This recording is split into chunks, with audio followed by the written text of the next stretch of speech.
ഞങ്ങൾ കുറച്ച് കൃഷിയൊക്കെ നടാമെന്ന് വിചാരിച്ച്.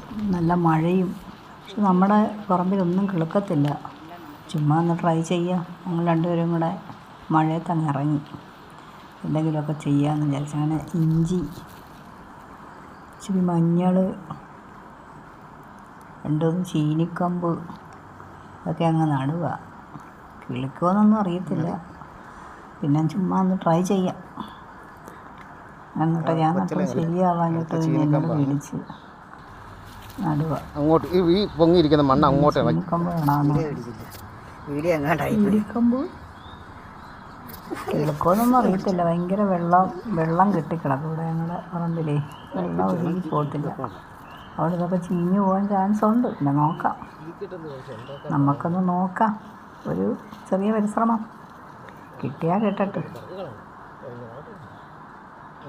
കിട്ടിയാൽ നമുക്ക് വീണ്ടും എനർജിയാവും ചെയ്യാൻ വേണ്ടിയിട്ട്. അല്ലെങ്കിൽ നമ്മൾ കളഞ്ഞിട്ട് പോവും. അത്രയേ ഉള്ളൂ. പിന്നെ ഞങ്ങളുടെ പ്ലാവയിൽ ചക്ക ഉണ്ടായിരുന്നു, പക്ഷെ എല്ലാം ചീഞ്ഞു പോയി, അതും പോയി. ഇങ്ങനെ രണ്ടെണ്ണമൊക്കെ കിട്ടി. ഇങ്ങനെ കണ്ട കിളികളുടെ കളകളാരകം ഇതോടെ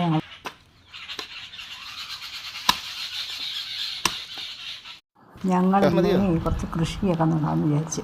നല്ല മഴയും, പക്ഷെ നമ്മുടെ പറമ്പിലൊന്നും കിളുക്കത്തില്ല. ചുമ്മാ ഒന്ന് ട്രൈ ചെയ്യാം. ഞങ്ങൾ രണ്ടുപേരും കൂടെ മഴയത്തങ്ങ് ഇറങ്ങി എന്തെങ്കിലുമൊക്കെ ചെയ്യാമെന്ന് വിചാരിച്ചു. അങ്ങനെ ഇഞ്ചി, ഇച്ചിരി മഞ്ഞൾ, രണ്ടുമൂന്ന് ചീനിക്കമ്പ് ഒക്കെ അങ്ങ് നടുക. കിളിക്കുമോയെന്നൊന്നും അറിയത്തില്ല, പിന്നെ ചുമ്മാ ഒന്ന് ട്രൈ ചെയ്യാം. എന്നിട്ട് ഞാൻ നട്ടത് ശരിയാവാഞ്ഞിട്ട് പിന്നെ എന്നോട് വിളിച്ച് നടുക. അങ്ങോട്ട് ഈ പൊങ്ങിയിരിക്കുന്ന മണ്ണ് അങ്ങോട്ട് ചീനിക്കമ്പ് വേണമെന്ന്. ചീനിക്കമ്പ് കിളുക്കുമോയെന്നൊന്നും അറിയത്തില്ല. ഭയങ്കര വെള്ളം കെട്ടിക്കിടക്കും ഇവിടെ ഞങ്ങളുടെ പറമ്പിലേ. വെള്ളം ഒഴുകി പോകത്തില്ല. അവിടെ ഇതൊക്കെ ചീഞ്ഞു പോകാൻ ചാൻസ് ഉണ്ട്. പിന്നെ നോക്കാം, നമുക്കൊന്ന് നോക്കാം. ഒരു ചെറിയ പരിശ്രമം കിട്ടിയാൽ കിട്ടട്ടെ. കിട്ടിയാൽ നമുക്ക് വീണ്ടും എനർജിയാവും ചെയ്യാൻ വേണ്ടിയിട്ട്. അല്ലെങ്കിൽ നമ്മൾ കളഞ്ഞിട്ട് പോവും. അത്രയേ ഉള്ളൂ. പിന്നെ ഞങ്ങളുടെ പ്ലാവയിൽ ചക്ക ഉണ്ടായിരുന്നു, പക്ഷെ എല്ലാം ചീഞ്ഞു പോയി, അതും പോയി. ഇങ്ങനെ രണ്ടെണ്ണമൊക്കെ കിട്ടി. ഇങ്ങനെ കണ്ട കിളികളുടെ കളകളാരകം ഇതോടെ ഞങ്ങൾ